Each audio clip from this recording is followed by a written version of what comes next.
गोव्यात धुमाकूळ घालणारा ओंकार हत्ती आता सिंधुदुर्गात सातोसे मडुरा भागात दाखल झालाय. दोडा मार्गात एका वृद्धाचा जीव घेतलेल्या या हत्तीने गेले आठवडाभर गोवेकरांना हैराण केले. शेतीची मोठी नुकसानी केली. त्यानंतर त्याला तेथून हाकलवून लावण्यासाठी वनविभाग आणि ग्रामस्थांनी जीवाचे रान केले. आता तर या हत्तीने गोवा सीमा ओलांडलीये. सिंधुदुर्गात भरवस्तीत हा हत्ती दाखल झाल्याने लोकांमध्ये प्रचंड भीती निर्माण झाली आहे.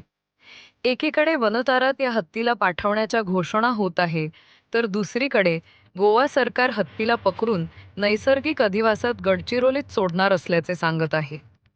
त्यामुळे कुणाचा कुणालाच मेळ नाही अशी परिस्थिती निर्माण झाली आहे. यामध्ये सामान्य लोक भरडले जात आहेत.